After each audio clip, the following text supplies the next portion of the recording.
Boa noite, bem-vindas, bem-vindos a mais este encontro. É um encontro bem especial que nós teremos neste fim de tarde, nesse domingo da Assunção de Nossa Senhora. É um domingo que também nos entristece por tantos acontecimentos de vidas perdidas pela Covid, pelo assentamento em Minas Gerais ontem, que foi invadido, enfim, por todos esses assuntos, todos esses temas que nos entristecem, nós temos aqui um belo acontecimento nessa tarde, que nós teremos a honra, a alegria de fazer o lançamento de mais um livro do professor, doutor, padre Antônio Carlos Friso, ou simplesmente Padre Friso. Nós queremos, então, acolher todas as pessoas que estão participando conosco deste momento, um momento muito especial, muito esperado, porque, afinal de contas, é mais um presente para todas e todos nós, né, essa obra, esse novo livro do Padre Friso. E, então, vocês que nos acompanham, que participam conosco, vão deixando aí o seu boa noite, vão deixando, então, a sua mensagem, parabenizando já o Padre Friso, né, por esse livro, e também ao longo da nossa conversa, desse bate-papo gostoso, nós vamos ter algumas pessoas convidadas, vamos ter uma animação, vai ser bem bacana, fica aí com a gente, fica aí acompanhando, e também depois, ao longo da conversa, se você tiver alguma pergunta, pode deixar, também nós teremos aí um tempo que o Padre Friso, então, irá nos alegrar aí respondendo algumas perguntas.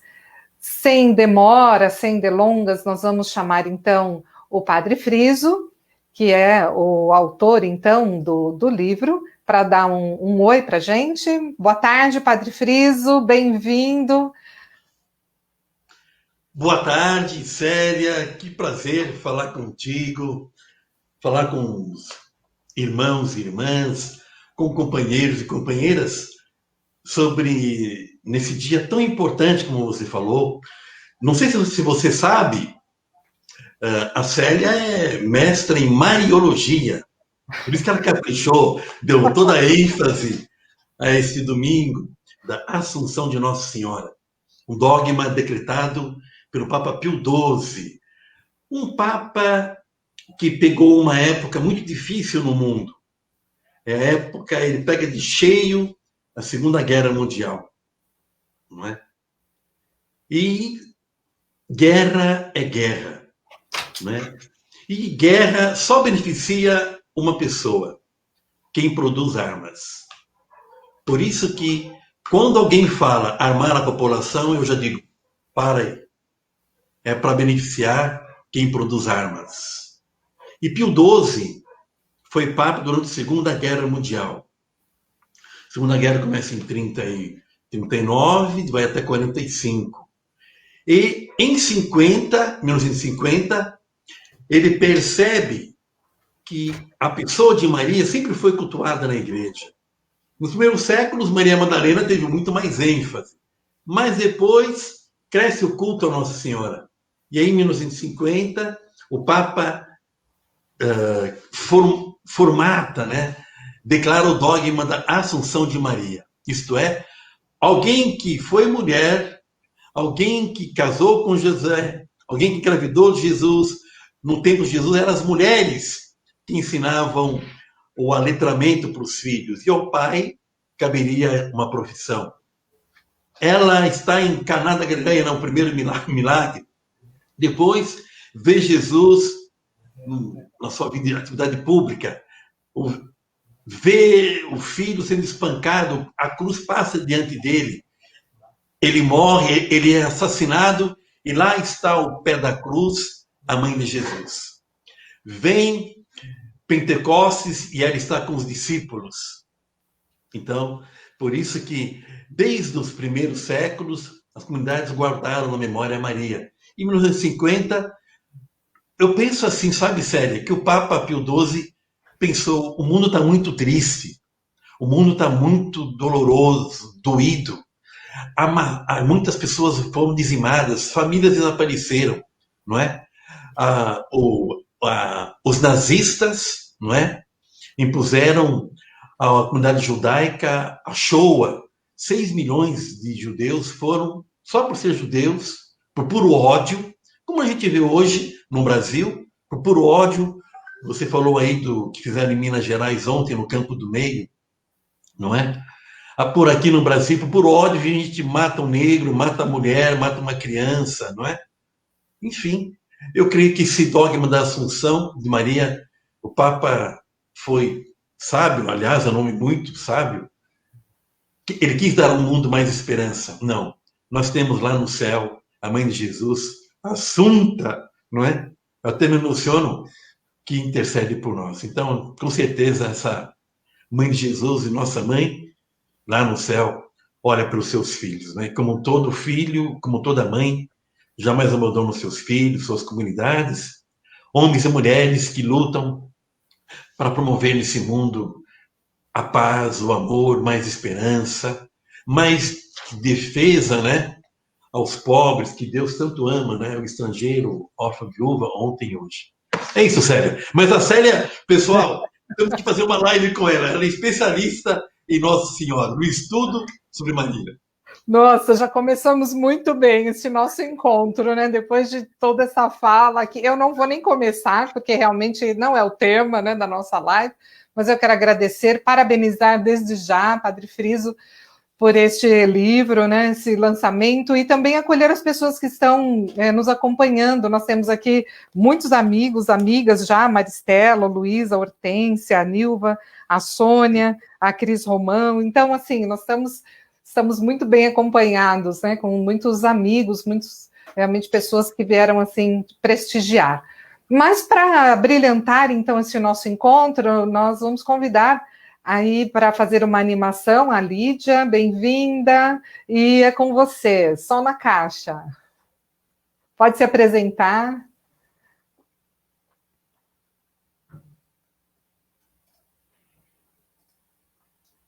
Estão me ouvindo agora, né?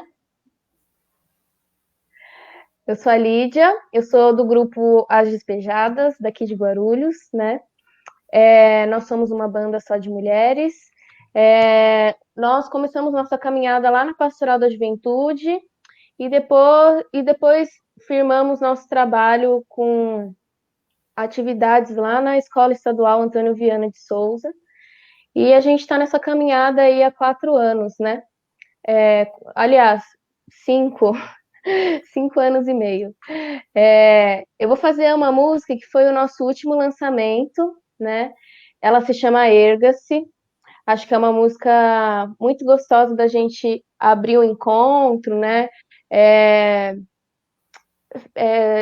Em forma de oração mesmo, né?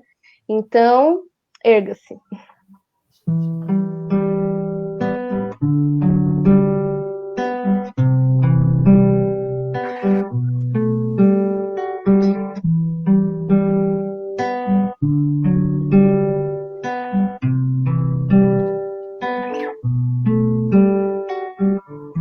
Deixa brotar flores, correr amor.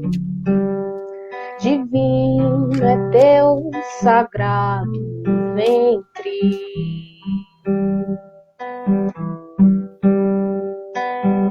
Semear a terra, adubar, nascer pequena e singela flor.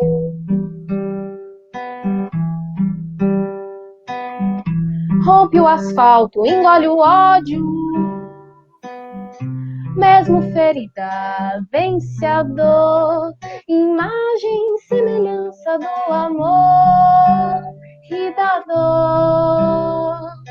Oh, oh. Rompe o asfalto, engole o ódio, mesmo ferida, vence a dor, imagem, semelhança do amor e da dor. Oh, oh,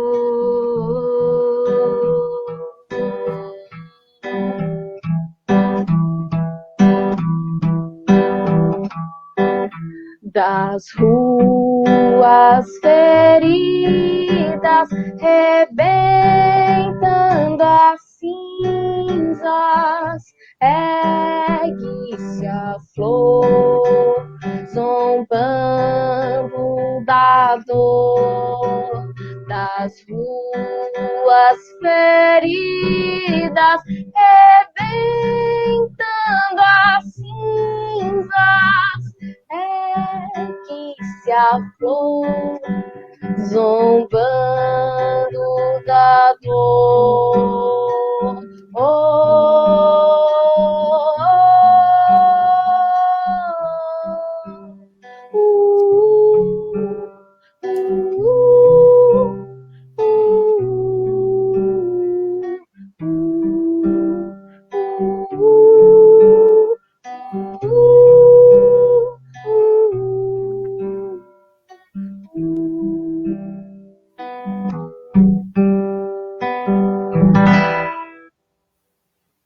Muito bom! Nossa, que canção maravilhosa, né? Para começar esse encontro, realmente bacana. Gratidão, gratidão. Boa trajetória musical, mas você fica por aí, daqui a pouco você volta, então, tá bom? Então, em nome do CNLB, nós acolhemos a todas e todos que estão nos acompanhando. Nós queremos também pedir para que vocês acompanhem a nossa página lá no Instagram e também dizer que todas as lives ficam gravadas no YouTube. Então, vocês podem procurar depois, é um material bem bacana para que vocês possam rever, acompanhar, estudar. E vocês já perceberam que, então, nós teremos um encontro bem agradável. O lançamento de um livro é como apresentar um novo filho, fruto de um trabalho, né, Padre Friso? E eu quero destacar aqui com muita alegria, com muito respeito, com muita admiração, tanto pelo autor, né, o Padre Friso, por você, Friso, como por aquele que fez o prefácio, né, o professor, doutor João Décio Passos, uma pessoa que eu tenho assim, uma admiração, um leigo, competente, engajado. E ele destaca ali algumas questões bem interessantes, assim, no prefácio do seu livro, né?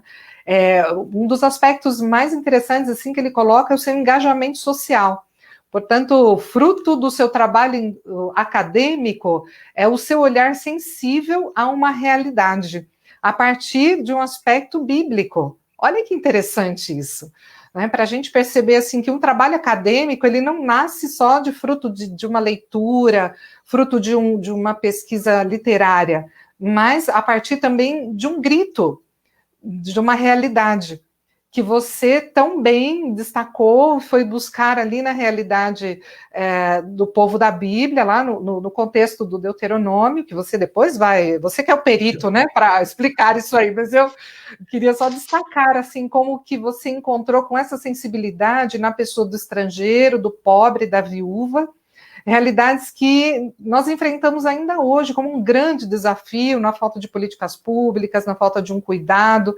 Então, conta para a gente toda essa trajetória desse seu trabalho, né, até esse dia aqui, desse lançamento com tanta alegria, né, que nós temos de participar. Obrigado, Célia. A pesquisa nasceu quando eu comecei a folhear, fazer o doutorado no Rio, e sobre a orientação do professor Emanuel Buzon. Na época, o Buzon era o único assiriólogo que entendia um pouco de assiriologia, não é? As letras, o alfabeto, o cuneiforme. E eu comentava com ele falou, menino, o que você quer fazer? Eu falei, vamos pegar algum código antigo e trabalhar, e fazer uma tese, por exemplo, o Código de Hammurabi, 1650 a.C., pegar uma lei, fazer um doutorado, traduzir para o português, do cuneiforme, etc. Mas aí o professor Buzon, ele disse, legal, eu te ajudo. E ele insistia muito comigo, Friso, não basta saber o latim, o hebraico e o grego, não é? Você tem que aprender um pouco de alemão para ser um bom biblista. Eu disse para ele, professor, pelo amor de Deus, para com isso, Busão. Houve uma empatia entre nós, né? E lá fui eu para a Alemanha estudar alemão. E nesse ano que fiquei em Freiburg, muito bem recebido pelos padres deonianos, eu lecionava, eu era funcionário lá na faculdade deoniana em Taubaté, eu recebo a notícia que o Busão faleceu, não é? Ele já havia me dito, olha, o bichinho voltou, dessa vez, na próstata. Eu falei, e daí? Ele falou, não, mas vai que eu vou passar o Natal com você lá. Porque o Natal aqui no Rio é muita bagunça, é verão, eu não gosto dessa coisa do Rio, etc, enfim. Mas ele não chegou para celebrar o Natal de 2005. E aí, então, fiquei meio dizendo, o que eu vou fazer agora? Aí liguei para o Paulo César, que hoje é bispo aqui em São Carlos, diretor da faculdade. Ele falou, escolha outro tema, uma outra orientação. E aí eu mudei o tema, escolhi o estrangeiro, porque estava lendo Deuteronômio, não é?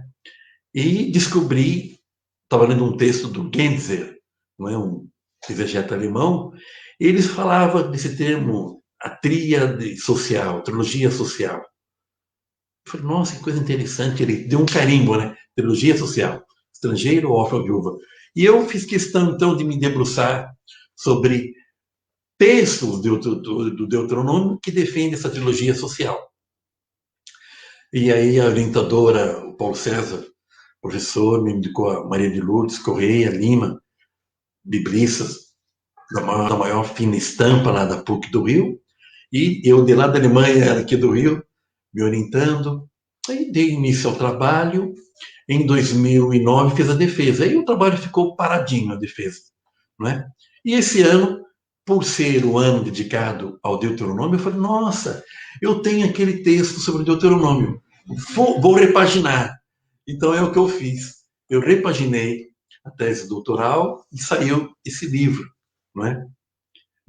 Uma coisa é falar para 5 doutores um trabalho, outra é falar para o grande público, não é uma tese isso aqui. Aí virou um livro que dialoga com o leitor, não é? Eu fiz questão de deixar o título e as 3 palavras que norteiam o livro. O ger, em hebraico, o yatom e almaná. O estrangeiro, o órfão e a viúva. Então, se você quer compreender leis do Deuteronômio que defendem o estrangeiro e o órfão e a viúva, aqui está um bom mapa, viu, Célia? Textos muito bem estudados. Eu separei o tamanho dos textos, fiz uma análise semântica. O que é semântica? É pegar o termo-chave do texto. Então, se você percebe lá que o texto repete com frequência Torá de Adonai, Torá do Senhor, lei do Senhor, lei do Senhor, opa, aqui tem um conceito. Você não pode matar. Para aí, isso é uma lei, não é? Você não pode voltar a respingar. Isso é, você colheu as espigas. Claro que grãos vão ficar aí no chão, espigas ficarão no pé, não é? Você não pode voltar para recolhê-los. Seria um ato ganancioso teu. Pertence ao povo que pode entrar na sua propriedade e fazer a respiga. Isso é, ele precisa daquela respiga, daquela sobra, para sobreviver. Então eu peguei esses textos do Deuteronômio, muito bem estudado. Depois, Célia, eu linkei. Falei, peraí, mas eu estudei em Jerusalém muito tempo, fiquei lá 4 anos, né? Eu quero trabalhar aquilo que eu estudei lá. De 96 a 2000, Célia, eu vivi em Jerusalém. 4 anos direto, não voltei ao Brasil. E conheci muito bem a tradição judaica. Eles não falam teologia judaica, Célia. Para o judeu, eles dizem tradição judaica, porque uma geração passa o conhecimento para outra geração. Então, o rabino de hoje, ele é obrigado a passar às futuras gerações, à próxima geração, todo o conhecimento. que ele herdou. E assim sucessivamente. Então eu peguei, fui lá no segundo livro, pessoal, sagrado para o judaísmo. O primeiro é a Torá, o Pentateuco, os 5 primeiros livros, né? Que é a Bíblia, né? Tem todos os nossos os livros. Mas a Torá é os 5 primeiros livros. E, com base nesses livros, os sábios vão criar várias leis. Por exemplo, não matar é uma lei. Mas para aí, mas sem querer, o teu boi matou o meu servo. E agora, quem vai resolver essa situação? Tem um contexto. O boi chifrou o teu servo, o teu empregado. Ele morreu. E agora? Quem vai resolver isso? Não tem lei na Bíblia que fala isso. Simplesmente não matar. Então, era a função do sábio, do sinédrio, legalizar sobre isso. Então foi nascendo uma série de leis orais, que para o judaísmo é importante, tão importante como as leis escritas, que estão na Bíblia. E aí surgiu, então, o processo redacional nos 2 primeiros séculos de escrever essas leis orais que o grupo de sábios conhecia, para não se perder no tempo. Mas por quê? No ano 70, o grande Império Romano destruiu Jerusalém. O imperador era Tito.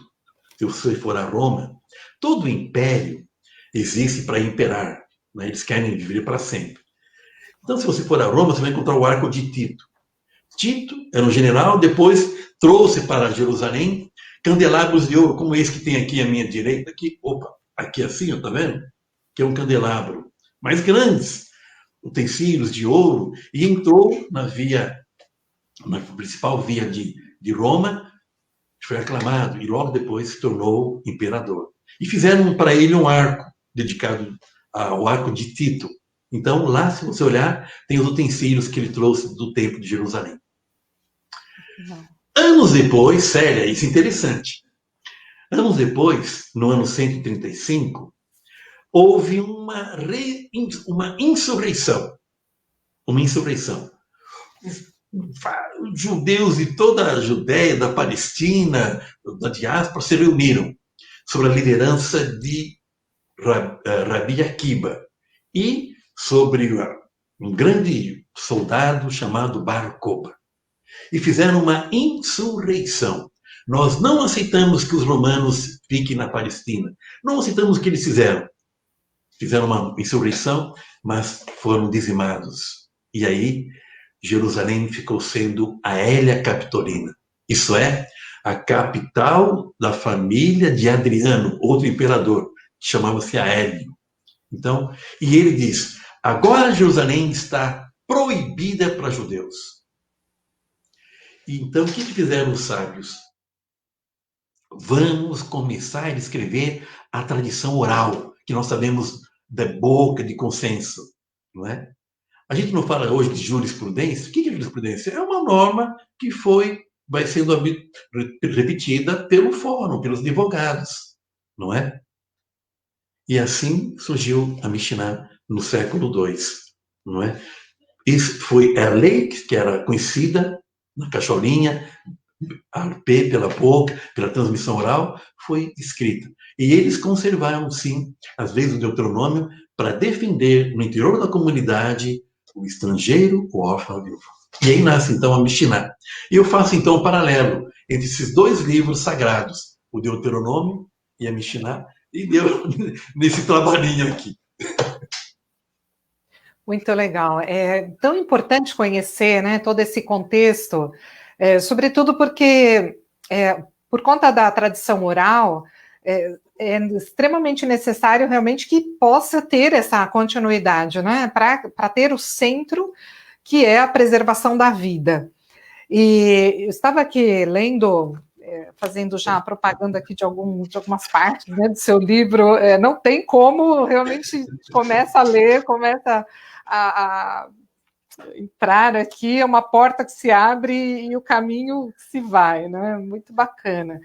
Então, tem uma parte aqui que me chamou muita atenção, que você coloca, inclusive, uma conclusão, que é a prática jurídica que agrada a Deus. Então, como que são leis, são tradições, mas todas elas que possam, de fato, compreender aquilo que possa agradar a Deus. E nós podemos perceber aqui que é sempre uma qualidade de vida, que é sempre um bom relacionamento, e que é sempre na defesa dos marginalizados, né, nisso que você estava dizendo, né, na questão da colheita, enfim, a lei não como uma forma de transgredir, mas como uma forma de bênção. Enfim, conta para a gente um pouco assim, dessa questão prática, né, que agrada a Deus. Que contexto está, enfim, conta para a gente, para que a gente consiga ter algumas chaves importantes também. No judaísmo, Deus não é devoção. Deus não é ficar... É rezar, sim. É estudar. Mas conhecer a Deus é praticar o que Deus quer. Num país, vou dar um exemplo. O Brasil era, não é mais, o país mais católico da América Latina. Não é? Nos próximos 10 anos, a curva é assim, né? Nós estamos em descendo. Não é?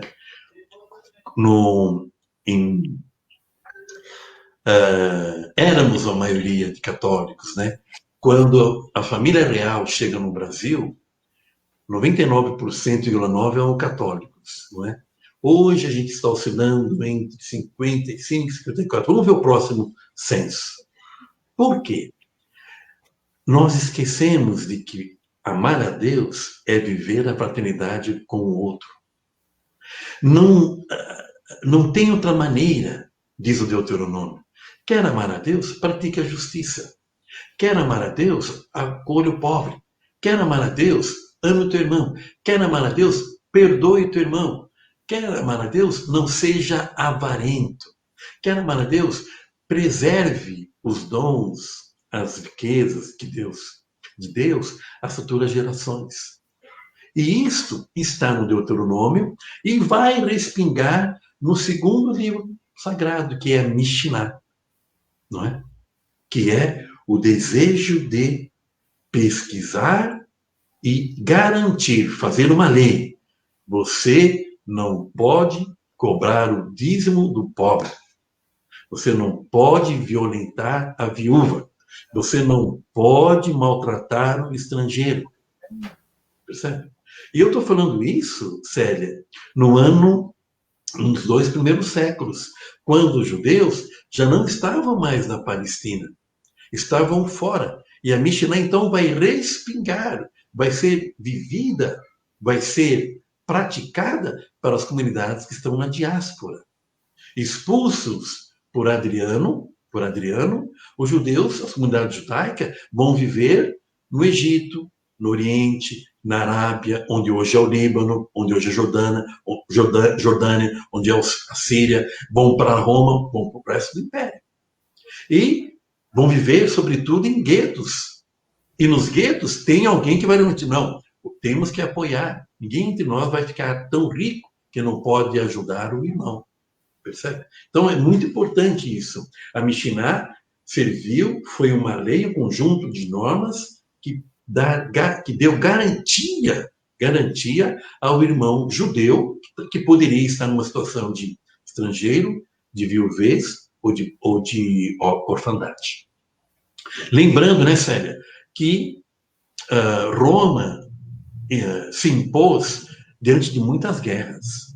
Então era comum acontecer o surgimento das viúvas e dos órfãos. Não é? O homem, o soldado, no fronte morria.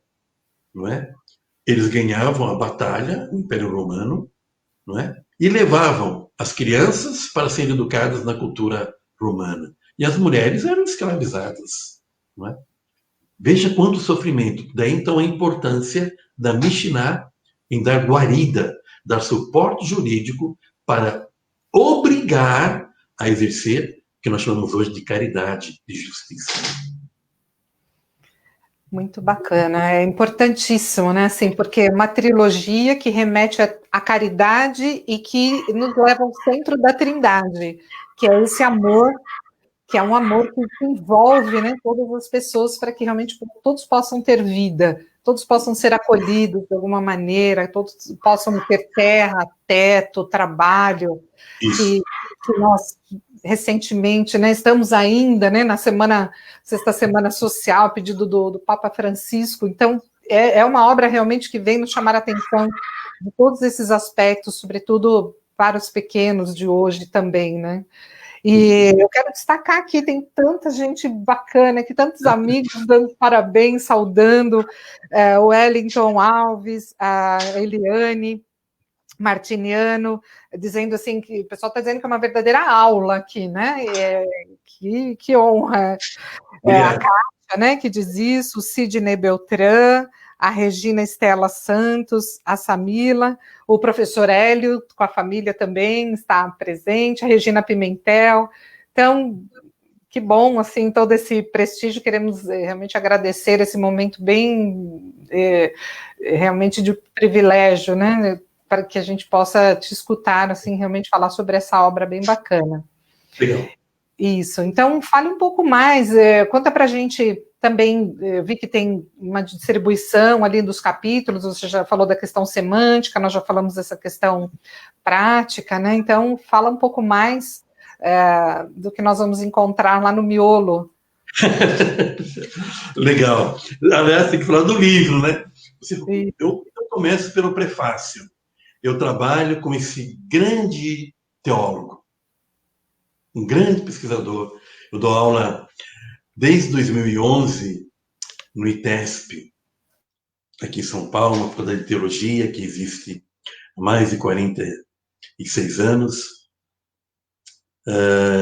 E eu conheci o professor João Décio e acompanho o que ele escreve, o que ele diz, os trabalhos dele na PUC, estive em bancas de mestrado, bancas de doutorado, que ele orientou, presidiu. E então eu pedi para esse meu amigo João Décio, lá da PUC, fazer o prefácio. E ele, eu não sou digno dessas palavras que ele colocou aqui, mas agradeço muito, né? Então, um prefácio muito estimulante à leitura, né? Um prefácio que quem lê vai falar, pô, que coisa, vou ler o livro. Depois, eu dedico esse livro, Célia, ao Centro Bíblico Verbo, na pessoa do professor, doutor, padre Shigyugi Nakanoze. O padre Shigi, ele é um dos fundadores e atual diretor do Centro Bíblico Verbo. E o Centro Bíblico Verbo, todo ano, estuda um tema da Bíblia e produz um livro, produz ciclos bíblicos.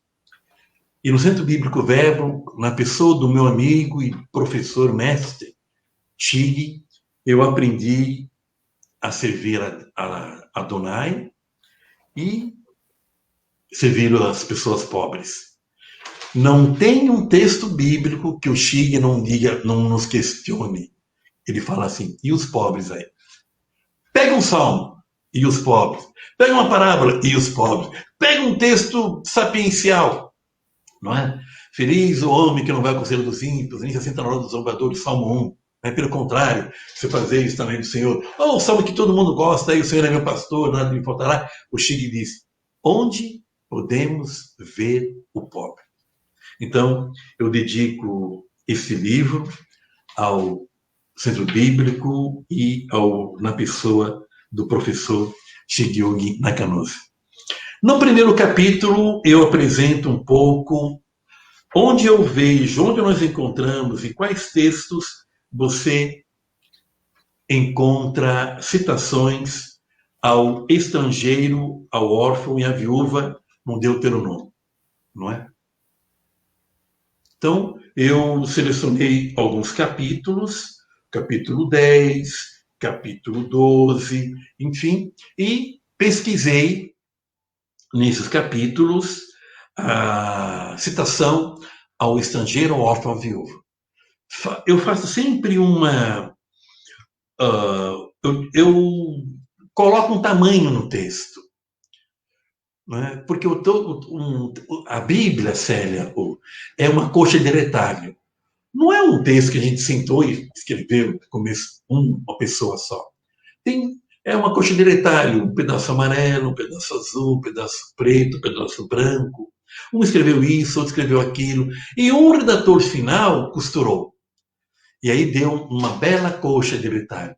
Meu pai era sertanejo, meu pai gostava, era um cantor, compositor, caipira, música sertaneja, e ele cantava uma canção que dizia assim: aquela coxa de retalho que tu me deste, pedaço em pedaço foi costurada. E eu, então, nos meus cursos bíblicos, nas aulas, sempre digo isso ao aluno, à aluna. Tente identificar o tamanho do seu texto. Não é? E verás que ele é bem pequenininho. Né? Então, faço isso. Selecionei os textos. Depois vem o capítulo sobre a Mishnah. Eu escrevi o que é a Mishnah, qual é a sua importância para o judaísmo no segundo século, e selecionei na Mishnah alguns tratados. A Mishnah tem vários tratados. E eu, então, só selecionei, reduzi meu trabalho, porque a Mishnah é um monumento. Então, eu peguei lá, por exemplo, o tratado Peia, que vai falar assim sobre as linhas divisórias. Quando você trabalha, hoje não é mais assim, mas quando se trabalhava a terra, você tinha uma tarefa. Então, a sua tarefa era 50 metros para lá, 20 para cá. O corner, que ele chama. Então, o operário fazia essa tarefa. Mas ele deixou algumas espigas. A lei vai dizer, não volte. Mas é do meu patrão. Não volte, porque depois de você tem alguém pior que você. Vai lhe espigar. Essa sobra pertence a ele. E, no último capítulo, eu faço dou um arremate final, não é? No quinto capítulo, dizendo que tanto o Deuteronômio, não é? Que teve a sua redação, iniciou a sua redação no século VIII e terminou por volta de 350 a.C., com a Mishnah, que começou no primeiro século, não é? Antes e terminou no segundo século depois, sempre defendeu o direito à vida. Nesse direito à vida é bem concreto, é o estrangeiro, é o órfão e a viúva que você deve ajudar. E aí termino dizendo que esse texto ilumina muito os estudos bíblicos, pode iluminar, é uma pequena contribuição nossa para os estudos bíblicos, que a gente nunca perca o essencial da Bíblia, que é a defesa dos pobres, dos que mais sofrem. Jesus, Célia, não foi assassinado porque fez milagre, transformou água em vinho, curou o cego, ressuscitou o filho da viúva. Ele foi assassinado porque quis um mundo mais fraterno. Mais fraterno. Bem-aventurados os pobres, não é? Não é? Quando quem é teu próximo, né? É aquele que tem compaixão, vê, ajuda, garante a vida dele. E por isso ele foi assassinado. Não é? Então, eu creio que está aqui a nossa pequena contribuição nesse cenário do estudo do Deuteronômio. E é fundamental perceber como que Jesus trata a questão da lei, porque ele diz que ele não veio abolir a lei, mas ele vem dar pleno cumprimento da lei, mas uma lei compreendida a partir do núcleo central daquilo que, de fato, Deus revelou ao povo de Deus. E aí, portanto, ele diz, olha, a lei é amar a Deus e amar ao próximo como a si mesmo. Célia, você me deu um gancho bom, desculpa te interromper. Senão eu esqueço, que estou emocionado que eu esqueço. Isso. Célia, de fato é verdade. Nós católicos achamos que Jesus é católico. Nós achamos que Maria rezava o terço. Nós achamos que Jesus fez primeira comunhão. Nós achamos que Jesus ia na missa sétimo dia. Nós achamos que Maria e José obedeciam o Papa. Jesus nasceu judeu, morreu judeu e manteve sua vida a partir da tradição judaica. Por isso que, ao estudarmos a tradição judaica, sobretudo nós, católicos, devemos descobrir o que Paulo fala. Não é a raiz que nos carrega, somos nós que carregamos a raiz. Na raiz do catolicismo está toda esta riqueza da tradição judaica. E nós temos sim que manter no universo da academia, no universo pastoral, um diálogo sempre afetivo, frutuoso, com muita substância, dos nossos primos na fé, que são os judeus. Falo isso, Célia, você me deu uma boa dica. Por quê? Até João 23, na Sexta-feira Santa, nós rezávamos diante da cruz, assim, pelos pérfidos judeus. Por quê? Acreditava-se, propagou-se no coração da igreja, na tradição da igreja, que os judeus mataram Jesus. Não. Jesus é judeu. Quem matou Jesus foram as autoridades de Jerusalém. Foram o grupo, os sábios, o grupo formado pelo Sinédrio. Este grupo é responsável pela morte de Jesus, mas não os judeus. Não é? E é interessante, Célia, porque sobre essa pecha, sobre esse carimbo, quantas atrocidades foram feitas na Idade Média contra os judeus? Não é? Quantas mulheres foram queimadas, não é? por ser judias? E a partir de 39, não é? Se eu não me engano, 8 de novembro de 38, o Adolf Hitler, os fascistas, mandaram incendiar as sinagogas da Alemanha. A trágica Kristallnacht, a noite de cristais. E começou a perseguição sistemática por puro ódio aos judeus. E no final da guerra, 45, 6 milhões haviam sido mortos e queimados, dizimados, né? Então, eu creio que o trabalho também acena para essa contribuição teológica, dialogar com a tradição judaica. O João Paulo II deu muita ênfase, Bento XVI, muita ênfase, e agora o Papa Francisco sempre promove encontros com os rabinos, no desejo de corrigir, né, os erros do passado e apontar um universo frutuoso no diálogo teórico, teológico e bíblico com a tradição judaica, com a tradição de Israel. Muito bom, realmente uma aula, que gostoso. Nós podemos ficar horas, né? Um assunto que nós gostamos, imagino que quem está aí nos acompanhando também está saboreando, né? De todo esse aprendizado, todo esse bate-papo muito gostoso. Mas para continuar comemorando, celebrando este momento, vamos chamar a animação da Lídia, vai cantar mais um pouquinho para a gente, muito bom. Lídia, que vem agora, Lídia. Cris, você pediu para eu tocar uma do Chico, né? Mas Tudo isso que você estava falando agora me lembrou outra música do Chico, né?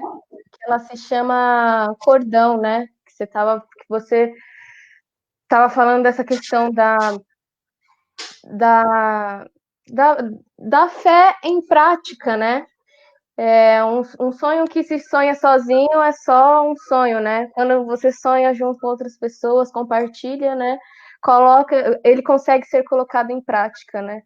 E eu acho que o reino é por aí, né?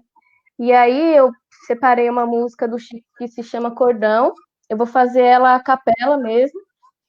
Eu pensei agora nela, assim, né? Eu acho que ela tem tudo a ver com o que a gente estava falando. Ela é assim.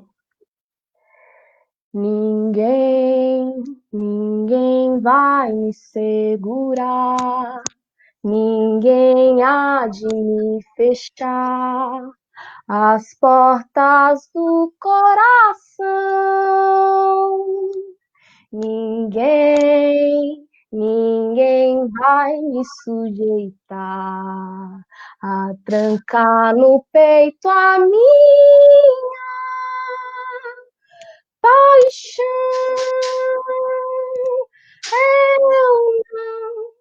Eu não vou desesperar, eu não vou renunciar,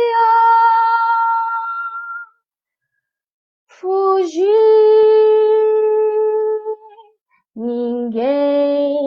Ninguém vai me acorrentar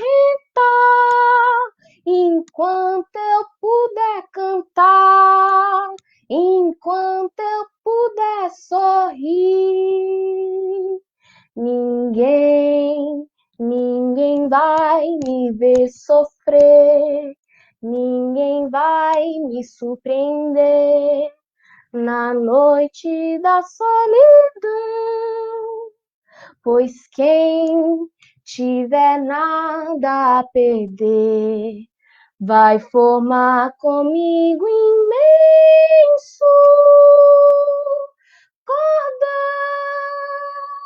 E então quero ver o vendaval, quero ver o carnaval sair.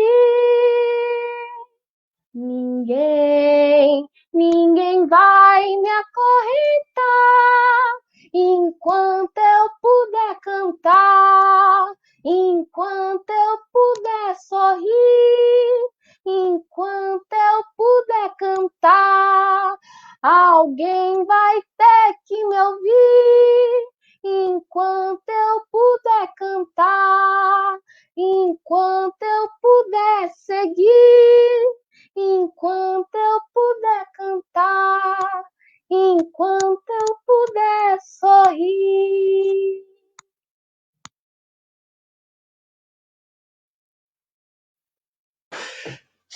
Ô Célia, que sensibilidade tem essa menina, não? Hein, Célia? Que sensibilidade. Parabéns. E eu fiquei muito emocionado porque eu carreguei a Lídia no colo, percebe? Ela é filha da Osani, grande amiga, assim, uma pessoa que nós admiramos muito. E filha também do Celcinho, que estudou comigo, não é? No ginásio, no terceiro ginásio, não é? E eu, Celcinho, éramos, viu, Lídia, bons de handball. Nós jogamos bola, a gente era ruim, mas o nosso handball era muito bom.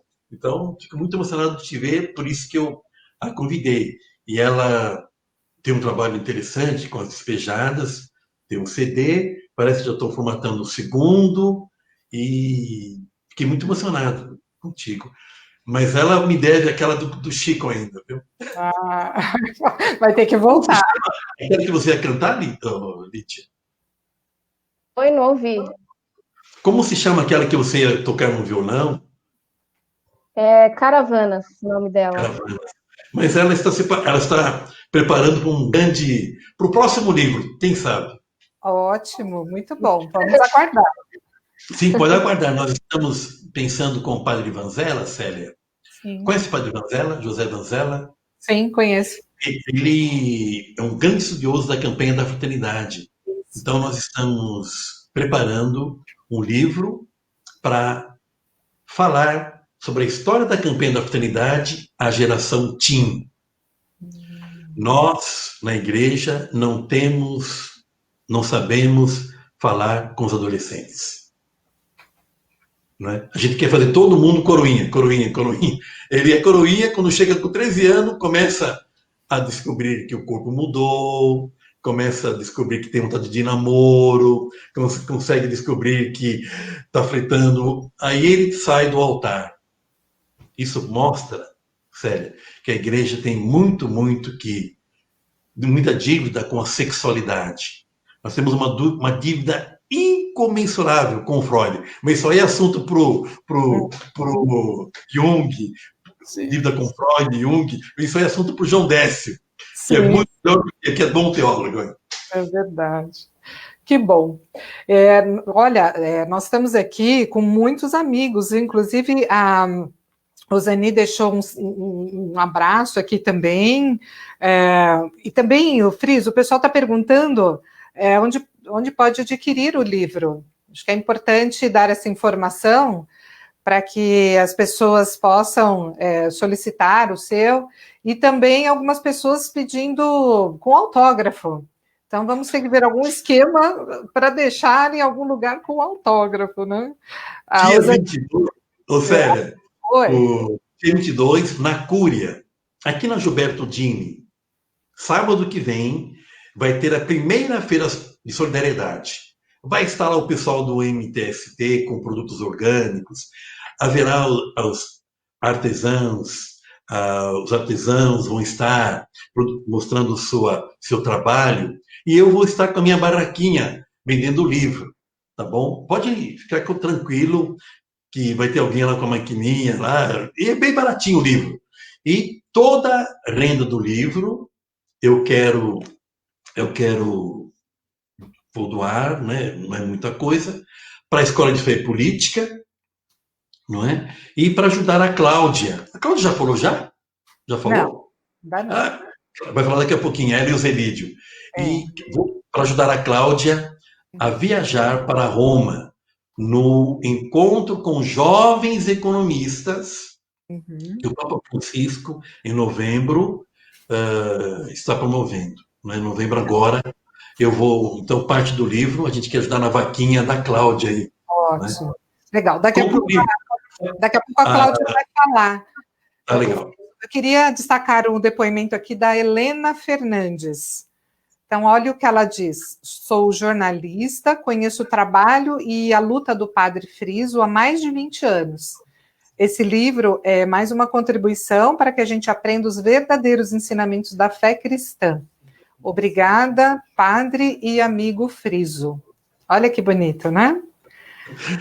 Grata, Helena. Ela, para sua filhota também, para o marido que está lá em Portugal. Olha, o professor Hélio, a quem eu tenho também uma grande admiração, diz assim: obrigado, Padre Friso e Célia, pela live. Verdadeiro estudo bíblico. Grande aula. Sempre na defesa dos pobres, lembrando de Dom Pedro Casaldáliga, que nos deixou. Bispo dos pobres, poeta e profeta, que na simplicidade e na radicalidade evangélica. E também, Friso, dizer que toda a sua família está acompanhando, viu? Muitos comentários aqui, muitas saudações. Eles estão falando bem ou mal? Estão te parabenizando, estou muito feliz, né, pela live. Olha que interessante aí a Márcia, o que ela diz, né? Parabéns, né? Brilhante colocação sobre a tradição, a palavra e a realidade. Gostei muito do enfoque das espigas. Se cada um de nós deixarmos excedente aqueles que ficam pelo caminho, quantos pobres se beneficiarão delas para matar a fome hoje em nosso país? Fome de pão e de justiça. Shalom. Que bonito. Que bonito. Obrigado, Márcia. Muito bom. Então, você falou que o livro estará à venda na Cúria, mas também é bom dizer que o livro está à venda na editora Loyola, né? No site da Loyola e da Sion. E no site, espera um pouquinho, deixa eu olhar aqui. No, no site... peraí. Da loja virtual, está aqui. Isso. Loja.sion, com N, .org.br. Então, você pode comprar o livro. Loja.sion, sion.org.br.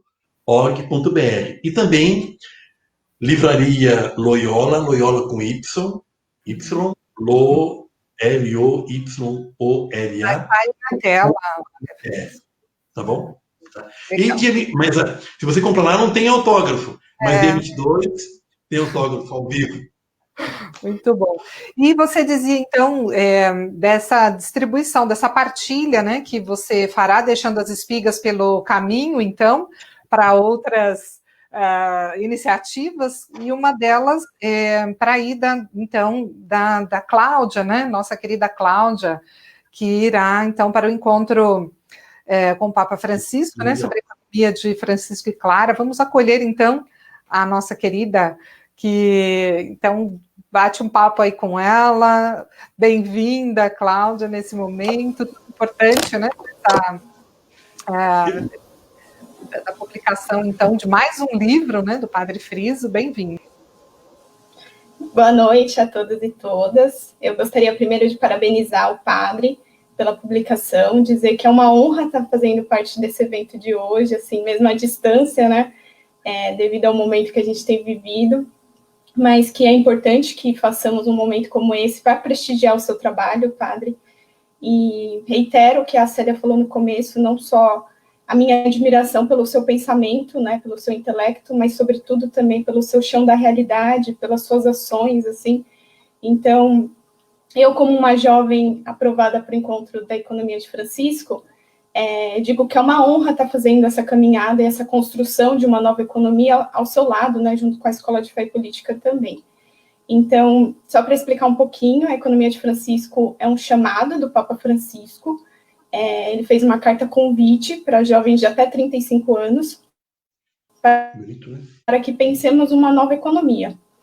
E ele diz que é preciso realmar a economia, porque esse sistema vigente, ele, assim, não deu certo, visivelmente não deu certo. Não é normal que as pessoas, né, durmam na rua, não é normal que as pessoas tenham fome, e essa tremenda desigualdade social que a pandemia revelou ainda mais, né? Então, ele fala que a gente precisa de uma economia que faça viver e que não mate, que inclua e não exclua. Então, esse trabalho que o senhor tem feito e falou hoje na live conosco sobre a fraternidade, a solidariedade, é justamente esse chamado do Papa Francisco, né? E ele está, sobretudo, para o grito dos oprimidos, dos excluídos, dos pobres. Então, é interessante entender também um pouco desse processo, desse chamado, que não foi de um dia para o outro, nem de um ano para o outro, mas que parte desse processo do Papa de escuta, né, de uma escuta séria e respeitosa, por todos aqueles que já foram excluídos, criminalizados e perseguidos ao longo da história. Então, eu falo que a economia de Francisco, ela vem de baixo, né, assim, ela está na nossa realidade. Então, como jovem barulhense, também para mim é uma honra participar desse encontro, assim, e, enfim, levar o meu trabalho junto à Pastoral do Povo de Rua também.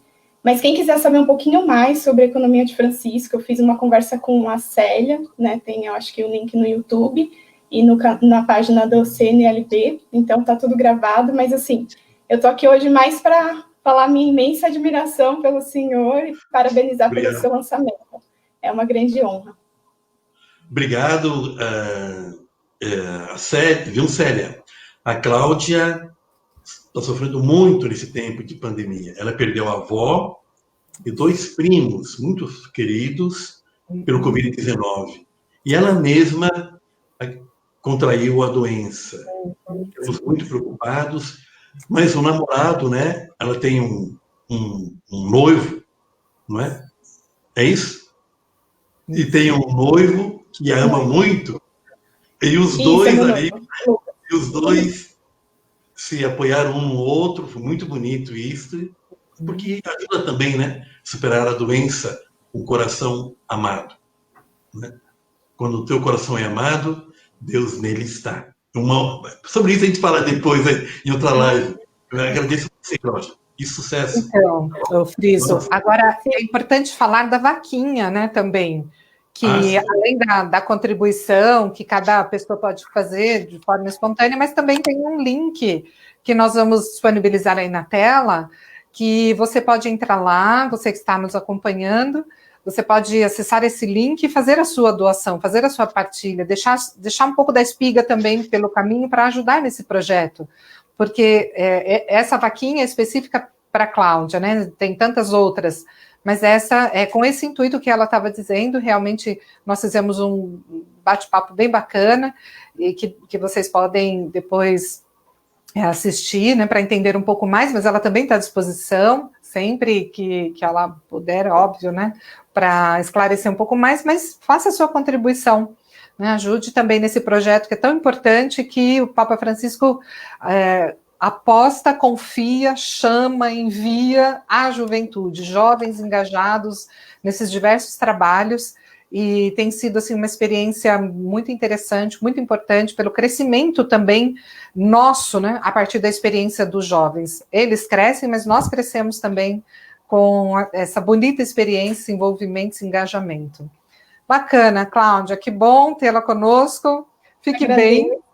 Obrigada, agradeço imensamente. É isso. Quem quiser também entrar em contato, é uma construção coletiva, a gente tem feito, né, algumas formações, algumas reuniões, e é um convite aberto, assim, a gente vai participar do evento, mas a Economia de Francisco é na prática, todo dia, e vai ser muito para além do evento, então vamos construir esse caminho juntos. Agradeço imensamente. Shalom, Cláudia. Muito bom. Bem, vale a pena destacar aqui tantas pessoas que estão nos acompanhando. Olha, tem o Edson Lins, tem a Márcia Terezinha Carlos, já falamos aqui do Wellington, tem ainda a Samila Reis, o Sidney Beltrán, né, colocando aqui, deixando o seu recado, Manuel Messias, a Akira Takei, a Lírio Cavalcante também dando os parabéns, a Nilva Fernandes. Nilva, parabéns, hoje dia da vida consagrada religiosa também, né, nosso abraço, nosso carinho a todas e todos. Sirlene está também conosco, enfim, Rosângela Ribeiro, temos aí muitos admiradores, muitos amigos, hein? Que bom fazer parte aí da sua vida, né, desse momento legal. Importante. Sim, a família aqui em casa é muito importante, sabe? A gente se envolve em tudo aqui. É uma família misturada com italiano, português e negros. Então, dessa salada mista. Então, a família não é que se intromete, é uma forma carinhosa de participação.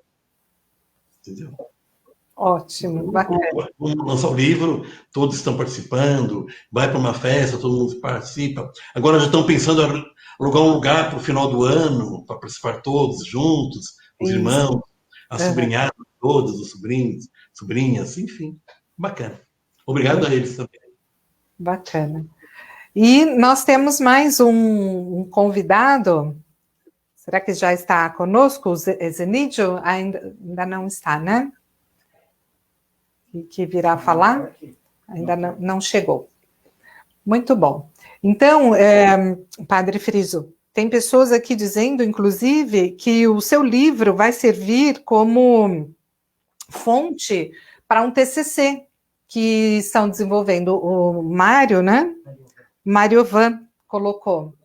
Então, olha que importante, né? Quando nós colocamos um trabalho à disposição, como ele pode ser fruto para tantas outras pessoas. E você dizia também do mês de setembro, mês da Bíblia. Então, ou seja, já é um subsídio importantíssimo para o mês da Bíblia. Quero fazer aqui também, publicamente, os nossos agradecimentos ao Centro Bíblico Verbo, o qual nós temos uma parceria com a Escola da Palavra aqui em Guarulhos, e já fazer uma propaganda que também nós faremos as lives com o Centro Bíblico Verbo. Você estará também, porque você é assessor do Centro Bíblico, no mês de setembro.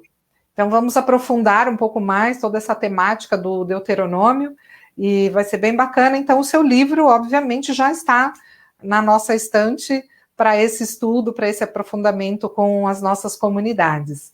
Então, isso vai ser bem importante, também esse estudo, né, para esse mês.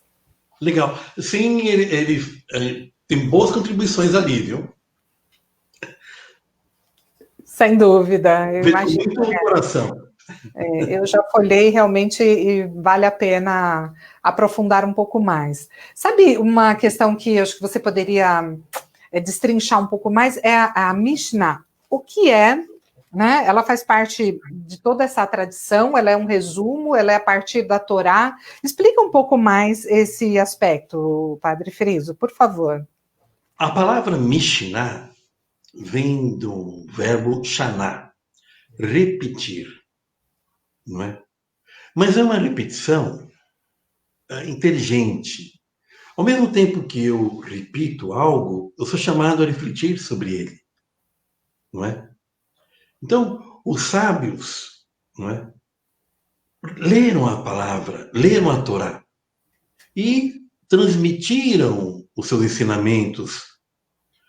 Então, a Mishnah, ela vai ficar prontinha em 184, 185 depois de Cristo. Um grande rabino chamado Rabi Hudai Yanasi, o príncipe, né, que sabia a Bíblia de cor. Por quê? A Bíblia foi escrita em hebraico.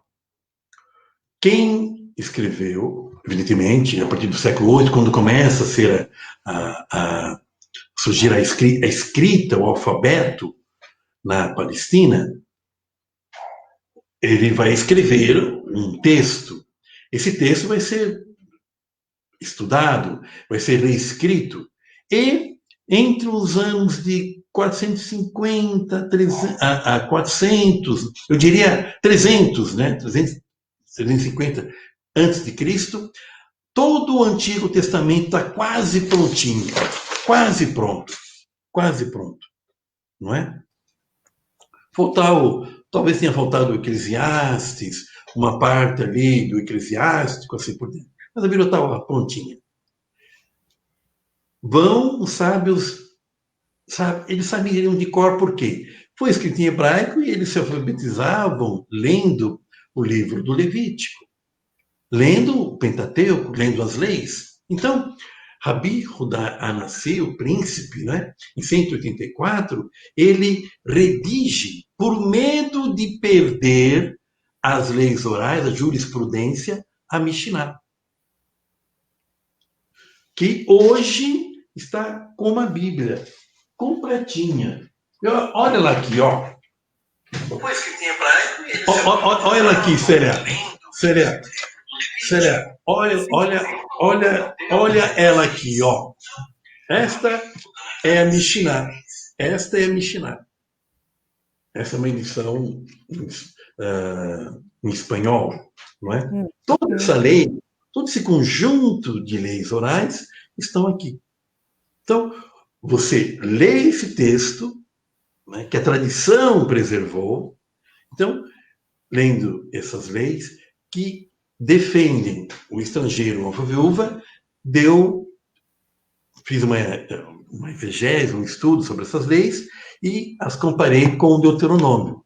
E não é que bate. Os sábios do século II, depois de Cristo, preservaram todo o cuidado do Deuteronômio. Então, essas leis nasceram, da vida, da vivência, da jurisprudência, no desejo desses sábios de preservar a harmonia na comunidade, não é?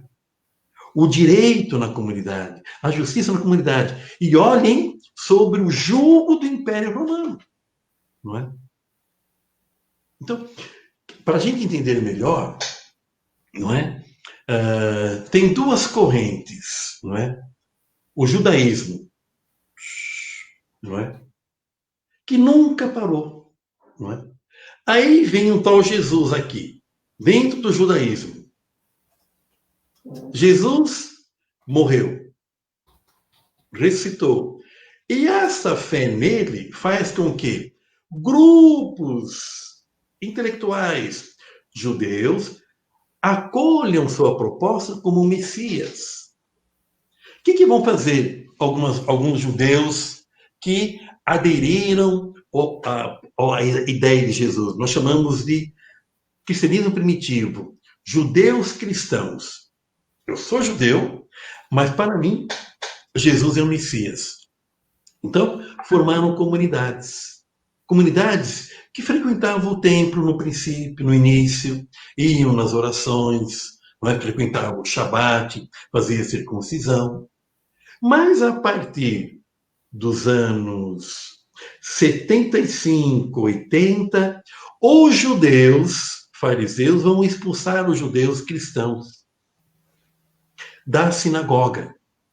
E onde vão parar esses judeus cristãos? Nas casas. E aí vem o Paulo. Paulo é um exemplo de um judeu cristão. Paulo era fariseu, discípulo de Gamaliel, tinha tudo para crescer em importância. Não é? O que Paulo diz? Não. Para mim, esse Jesus é o Messias.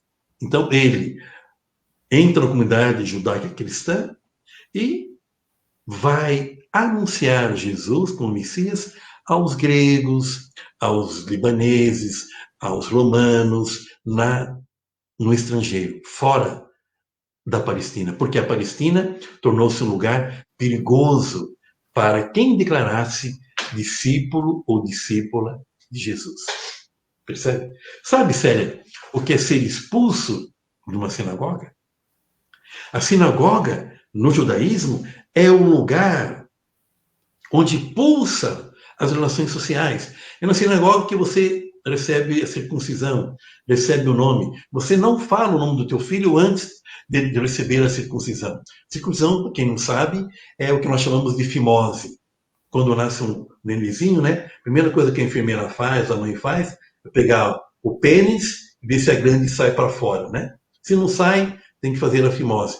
E isso os judeus fazem, mas com um tom religioso, chamado circuncisão. Em hebraico, birite é aliança. Aliança. Milá. Milá é a palavra, aliança com a palavra. Por quê? Abraão foi circuncisado, os profetas foram circuncidados, Jesus foi circuncisado, assim por diante. Não é? Todo judeu praticante recebe a circuncisão. Depois ele fica adolescente, tem que casar. É na sinagoga. Ele quer trabalhar, é na sinagoga que acerta os trabalhos. Ele quer casar, na sinagoga. Ele morre, tem que ser sepultado no cemitério de judeus. Imagine ser expulso. E isso aconteceu com a comunidade judaica cristã entre os anos 75, 80, 84. Em 85, os judeus, reunidos em Avni, já expulso, já com Jerusalém destruída. Então, decreto, não. Agora, quem entre nós se declara judeu, discípulo de Jesus, é expulso. E foram expulsos. Então, aí é interessante, né? Aí o cristianismo, a mensagem de Jesus, vai dialogar com a cultura grega, com a cultura romana, com a cultura egípcia, e vão crescer as comunidades. Até o ano 415. Todos mártires. Então, se essa primeira geração de apóstolos, por volta de 65, em 70 não temos mais apóstolos. Vai vir uma segunda geração. Essa geração vai escrever os textos do Novo Testamento. E, paralelamente, os sábios vão escrever a Mishnah, e depois vem o Talmud, e assim por diante. Então, você tem aí toda uma tradição que vem de Israel, devotada ao estudo da lei, da Bíblia e da convivência fraterna.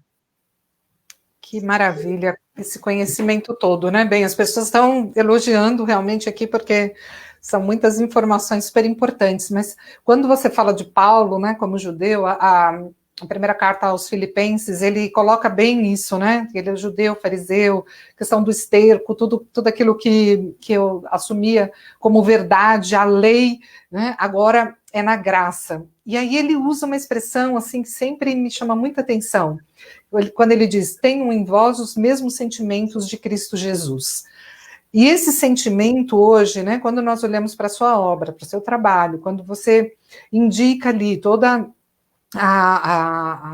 o olhar, a sensibilidade para os pequenos, e se nós olharmos hoje o que a igreja faz, né, com a carta dos bispos, os 152 bispos que assinaram, também com a mesma sensibilidade, olhando também para essa questão da lei, para quem ela atende, como é que o nosso país está atendendo, acolhendo também todas as necessidades dos mais vulneráveis.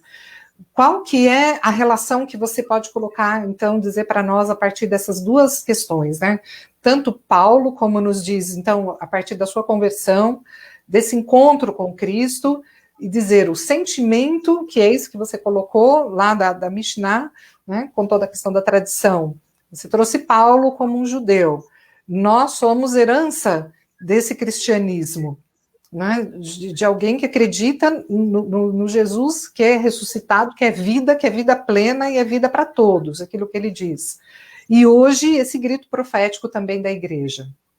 Legal, Célia. Esse texto de Paulo é muito bonito. Por quê? Paulo diz, eu era fariseu, discípulo de Gamaliel, tinha uma vida, um projeto próspero.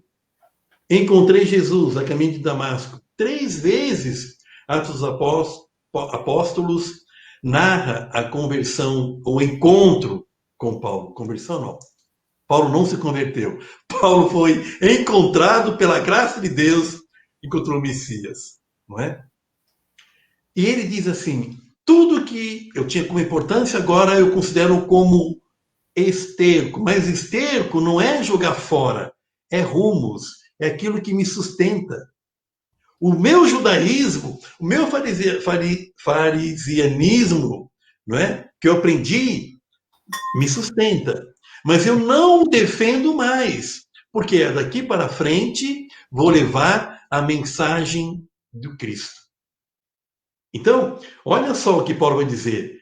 Eu sou discípulo do judaísmo. Estudei a Torá. Fui fariseu. Mas isso agora, para mim, me sustenta. Não vou jogar fora. Ele me dá, como uma planta. Precisa de esterco. Me aduba. Me aduba para uma missão. Anunciar Jesus ao mundo. E Paulo anunciou Jesus com os pobres, sendo pobre. Paulo foi operário, não é? Paulo foi um tecelão, fazia tendas. Paulo, às vezes, precisou de esmola de algumas mulheres para ajudá-lo na sua missão. E você fala uma coisa interessante, né? Atualmente, não sei se todos estão sabendo, dia 22 de julho, os bispos no Brasil, 152 bispos, escreveram uma carta intitulada Carta ao Povo de Deus. Olha só, é uma carta, e toda a carta tem o remetente. Então eles dizem, nós, bispos da Igreja Católica Apostólica Romana, em comunhão com o Papa Francisco, em comunhão com a CNBB, escrevemos ao povo de Deus. O que é povo de Deus? Não é para o povo petista, não é para o povo do PSOL, não é para o povo do DEM, não é para o PSL, não é para os crentes, não é para os judeus, é para o povo de Deus. Todos nós estamos debaixo do Criador.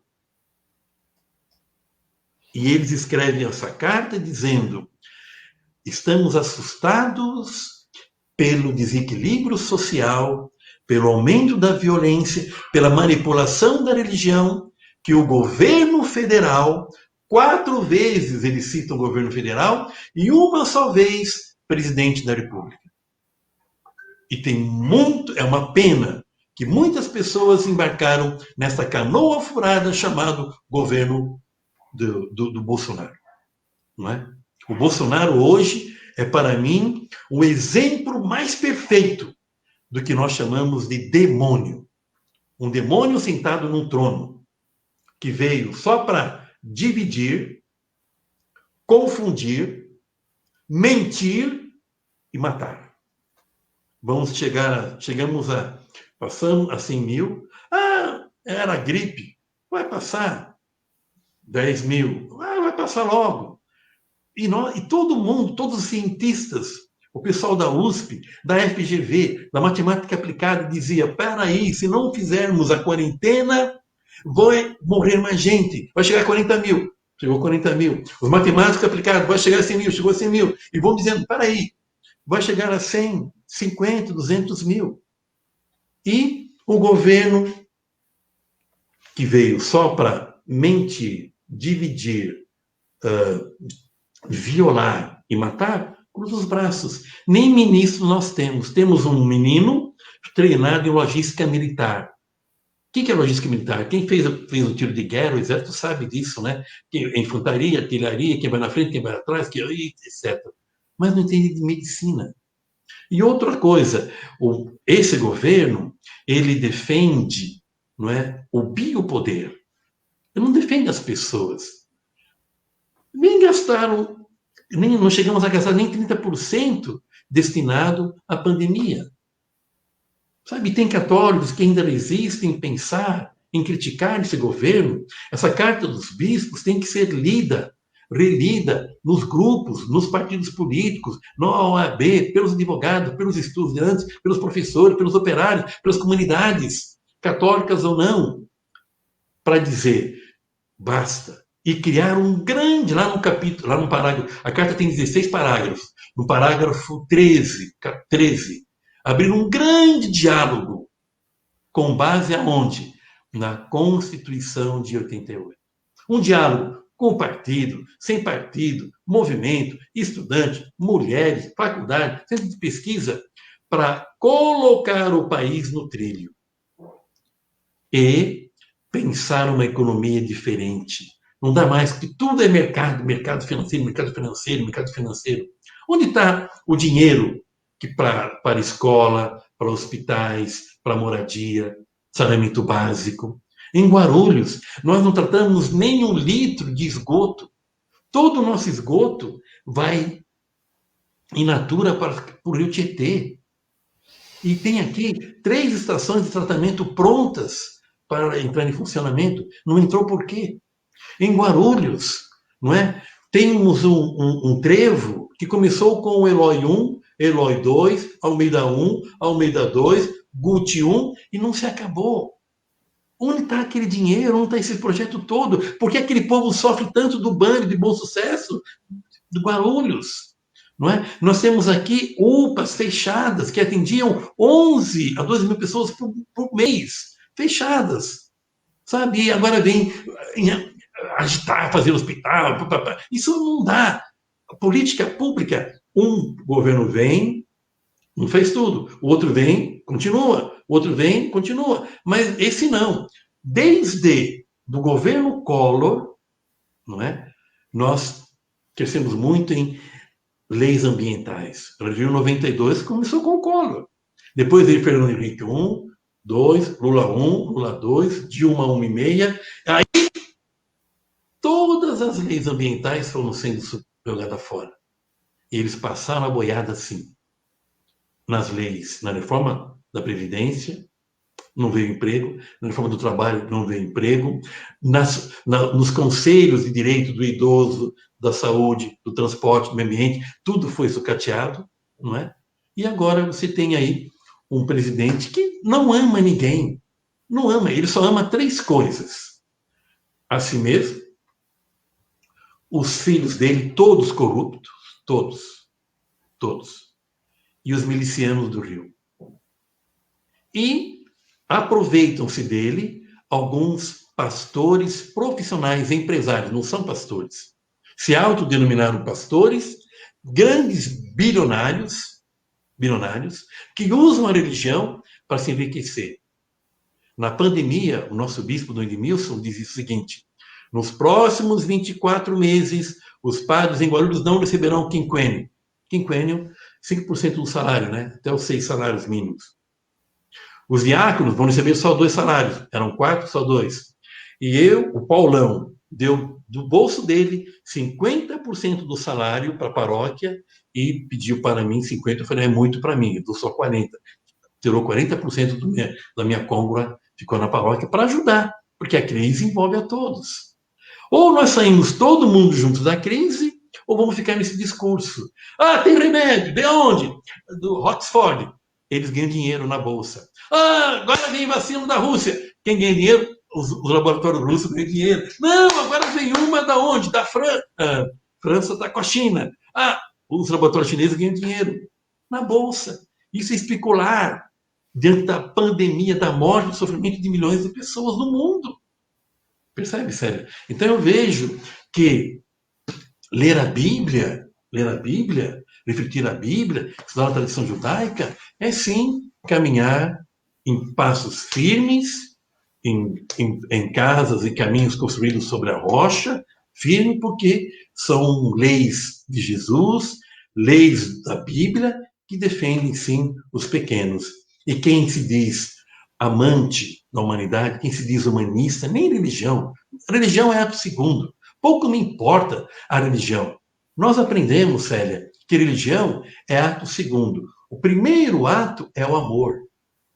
Paulo fala isso. Tudo passa, menos o amor. E é o amor ágape. É o amor da caridade. Fazer o outro ter vida plena. Não é? A religião vem em segundo lugar. O judaísmo, o cristianismo, o islã, o pessoal da reforma do século XV, ou o pessoal do movimento neopentecostal americano do século XVIII, ou o pessoal agora, essas novas correntes neopentecostais. Ok. Mas todos nós devemos garantir o amor em primeiro lugar. A caridade, que jamais passará. Tudo vai passar, mas o amor jamais. Então, amemos-nos como uns aos outros, né? Um grande projeto de Jesus. Então, a gente sai da Bíblia e encaixa com os problemas da vida, porque é assim. Não tem outra maneira de ler a Bíblia longe da vida do povo. Nós aprendemos, não é? Eu tive a graça, a gratuidade, a oportunidade de morar, de estudar em grandes universidades. Conversei com grandes professores. Mas eu entrava na biblioteca deles, está lá o saber, na biblioteca. Aqui na América Latina, a gente aprendeu outra maneira. A gente usa as informações deles, mas diz, e o povo? Como chega e pergunta sempre, e o pobre, onde entra? Como é que a gente vai falar isso para os outros, para os pobres, para as comunidades simples? Como traduzir esse livro da academia em reflexões para as comunidades do dia a dia? Aí vem a Semana Bíblica, vem o livro do Deuteronômio, os ciclos bíblicos, assim por diante. E o importante é, cada pessoa, onde está, no seu espaço, seja um bom jornalista, defenda a ética, seja um bom médico, seja um bom padre, não exercite a pedofilia. Aliás, isso é crime. Em Guarulhos tem a ouvidoria que o Dom Edmilson criou, porque o Papa obrigou em todas as sedes do mundo a acabar com esse crime. Um economista, pense uma economia para todos, um advogado, um político. Nossa, que coisa! Como vocês podem ajudar a fazer caridade? Termino com uma frase do Papa Paulo VI. A melhor maneira de fazer caridade é pela política. Então, esperamos agora, tem eleições aqui em novembro, outubro, novembro, né? Que a gente tenha bons candidatos. Por quê? Esses vereadores que aí estão há muitos anos não cuidam do pobre. Eles querem, então, se enriquecendo com acordinhos para lá e para cá. Que entram pessoas, homens e mulheres novos, e fazer da política um espaço do bem comum. Não é? Muito bem. Eu quero parafrasear a sua trilogia, né? Colocando também qual que é o nosso compromisso, né? Então, com a palavra de Deus, com a Constituição e nós envolvidos, né, em toda essa dimensão sagrada do social e nós emaranhados, né, embrenhados aí em toda essa realidade, porque senão realmente nem a palavra de Deus se faz presente na nossa vida, nem a Constituição acontece, né? Então, o nosso compromisso, ele é muito, muito maior e precisamos mesmo a cada dia tomar consciência. E o seu trabalho vem realmente nessa dimensão, de nos dar essa consciência, nos proporcionar uma consciência de compromisso, de um olhar sensível, sobretudo os mais vulneráveis da sociedade. E nós já estamos chegando no final, mas eu gostaria também de, como nós começamos falando da Assunção, e você falou de Paulo VI, toda vez que eu falo de Paulo VI, me lembro da Mariale Sculto. E ali tem um parágrafo que ele fala de Maria e que remete às Marias de hoje, que remete a tantas mulheres de hoje. Que Maria foi a mulher forte que sofreu o exílio, a fuga, o sofrimento, a dor. E eu quero fazer, então, essa referência, essa mulher que foi assumida por Deus, por tantas mulheres hoje também que estão trabalhando nas várias linhas de frente, nas mulheres que estão nas comunidades, nas mulheres que estão nas comunidades quilombolas, mulheres que estão cuidando das suas famílias, que são muitas dessas viúvas, muitas dessas estrangeiras que estão sofrendo por todo esse descaso, por todo esse descuido. Né? E mais, ainda pela violência doméstica, né? Pelo feminicídio, por tantos outros preconceitos. Então, nós precisamos olhar também por essa dimensão que é urgente. Eu, como mulher, não posso deixar de dizer isso, né? E que a gente possa realmente acordar e nos comprometer com toda essa realidade. Friso, estamos chegando ao final, né? Ainda temos o brinde e ainda temos mais uma apresentação musical. Então, deixe para nós aí o seu recado final e como que nós vamos fazer esse brinde aí. Vamos pedir para cada um também, cada uma que está participando, de pegar a sua taça com água, um suco, enfim, você gosta de vinho, né? Você tem vinho aí ou não? Eu tenho suco. Suco? Eu tenho um suco.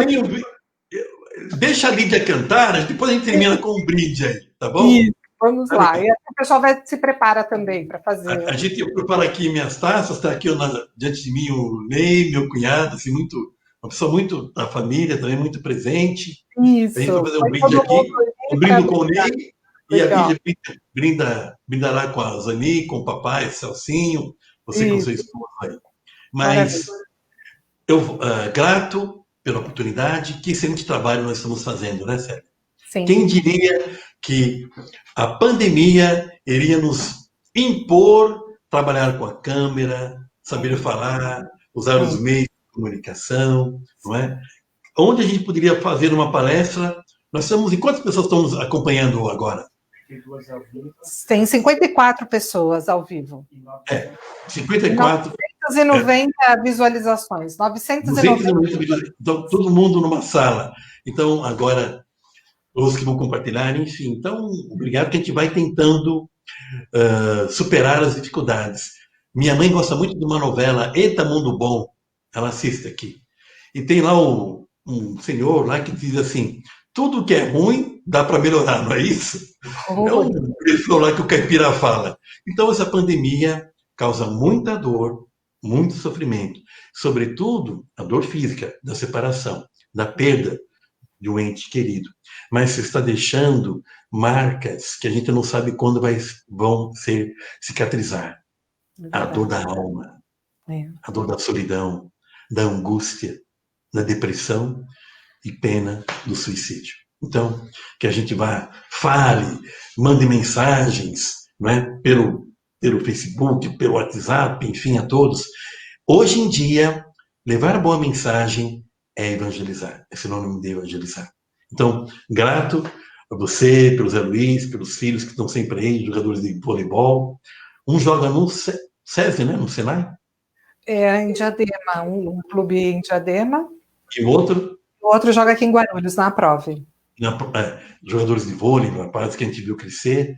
Obrigado por você. Lídia, muito obrigado pela como é que vocês chamam isso? Quando uma atriz dá uma palhinha para a gente aí, né? Artística. E dia 22, lá na primeira feira solidária, organizada pela Caritas, Conselho de Leigos, Escola de Fé Política, Pastorais Sociais. Então, apareçam lá, vai ter ovo, frango, verduras, tudo orgânicos. Os artistas vão estar lá também, os artesãos, enfim. E lá vai ter a nossa barraquinha, um caixotinho, para vender o livro lá, tá bom? Legal. Obrigado. O Friso, tem um autor da Mariologia, de pneumatologia, que trabalha a Mariologia, ele fala assim, que se não fosse o testemunho da mãe, talvez Jesus não fosse tão conhecido, tão reconhecido pela comunidade. E nós queremos dizer, né, que sua mãe está aí parabenizando também pelo trabalho, dedicação, né, de todos os dias, e te abençoando. Olha que coisa mais gostosa. Obrigado. Receber a bênção da mãe assim, neste momento, hein? Que privilégio, coisa boa. Da mãe a gente recebe tudo, até bronca a gente recebe da mãe. Bronca, xingamento e bênção também. Parabéns, que bom. Um abraço, dona Isabel. Eu também gostaria de enaltecer o teu trabalho. A Célia é leiga, casada, mulher, operária e teóloga. Então, quanto mais a igreja investir nos leigos e leigas, mais estaremos ajudando a acabar com o clericalismo. O que é clericalismo? Padres arrogantes, padres autoritários, padres alienados, não lê o jornal. Como é que você vai evangelizar se não sabe nem o que está se passando no teu país? Não é? Karl Rahner, o grande teólogo do século XX, dizia: o bom pregador tem que ter a Bíblia numa mão e o jornal na outra. Não é? Investir num recado, uma igreja comunhão. Não é? Não tem dono na igreja. O dono da igreja chama-se Jesus Cristo. Nós queremos, então, uma igreja toda ela cristocêntrica. E uma grande roda. Não é? Na roda, ninguém larga a mão de ninguém. Não é? Na roda você chega e aumenta a roda. Ninguém sabe se você é importante ou não, você aumenta a roda. E a pirâmide não. Esse modelo não serve mais. Então queremos uma igreja cristocêntrica, uma grande roda onde ninguém larga a mão de ninguém. Então a gente voltamos para o brinde aqui. Então vamos para a Lídia agora. Vamos ouvir então mais uma música e depois vamos fazer o brinde. Queria agradecer aí pelo convite, né, e pelo acolhimento, né, que as despejadas e que eu sempre tenho, né, mesmo virtualmente, né, Friso, que a gente sempre tem um com o outro, né, quando nos encontramos. Então, gratidão por esse encontro, né, por esse livro e por essa partilha que é sempre muito importante para a gente atualizar as estruturas da igreja, né? Então, gratidão pelo seu trabalho e gratidão também por ter incluído tantas mulheres nesse encontro, né? Inclusive, queria até parabenizar a Célia, né, pela maravilhosa condução aí, porque a igreja é um espaço muito patriarcal e machista, né? E a melhor forma da gente tirar isso de dentro dela, né, é colocando mulheres, né, como falantes, né, e atuantes, sem silenciá-las, né? E eu me lembro, né, que quando eu tinha 15 anos, tinha acabado de entrar na Pastoral da Juventude. Vou contar rapidamente, aí não vou me estender muito, mas vou contar rapidamente que quando eu tinha 15 anos, que eu fui na Pastoral da Juventude, estava começando a minha caminhada como coordenadora do grupo, né? E aí eu fui num encontro diocesano em que a gente foi falar sobre o feminino relacionado à Bíblia, e eu lembro que foi falar sobre Maria, sobre Maria, e eu me lembro que a Célia que estava como palestrante desse encontro, né? E eu sempre me lembro que meus olhos brilharam assim, né? Porque ela fala muito bem, muito cativante, né? E ter uma mulher falando tão bem, né? Naquele espaço onde a maioria era homem, né? E as mulheres falavam pouco, né? Então foi muito importante para mim. Então queria agradecer também esse reencontro, né? Agradecer o Friso por ter proporcionado esse reencontro e a Célia aí por ter somado na minha caminhada também. O nome dessa música agora, hein? Vou mandar. Não esqueci, não. O nome dessa música, vou cantar uma música das Despejadas agora. A gente gosta muito de cantar ela para se despedir, sabe? Para a gente ir embora bem, né? Com o coração em paz, sem deixar de lembrar de todas, sem deixar de lembrar da nossa luta, né? Do nosso real motivo de caminhar, de estar sempre atento e de esperançar, né? O nome dela é Axé. E, enfim, vou tocar, que eu já falei demais, né?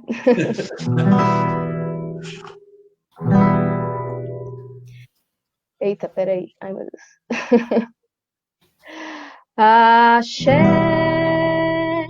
energia no canto. Axé, o povo vai cantar. Axé, energia no canto. Axé, o povo vai lutar. Axé, é um canto de esperança, é o bem e a paz desejar. Jamais perca a fé, camarada, a nossa sina é sempre lutar. Axé, vai reger tua vida pros caminhos e batalha enfrentar ao irmão que foi oprimido, é a luz que vai lhe guiar. Axé, axé, vai refugiar no canto. Axé, o povo vai cantar. Axé, energia no canto.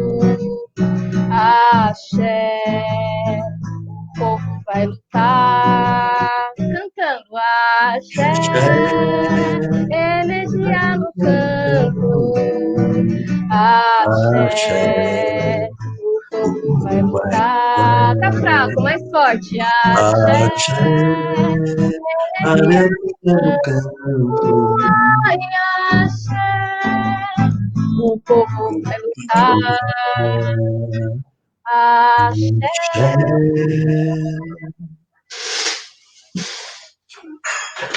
Gratidão, gente, por esse encontro. E muito axé para todo mundo. Que bom. Então, eu queria... Vamos fazer um brinde, Célia. Lídia, você está sozinha aí? Está com a mãe? Estou sozinha. Agora eu estou sozinha. Legal. Então, o nosso pessoal... Vamos fazer um brinde aqui, servir um vinho. Olha quem está aqui do nosso lado. Chega. Tem até uma japonesinha aqui, ó. Ó, Célia. Que veio. Olha! Esse nome? Mei, ela chama. Então, fazer um brinde aqui.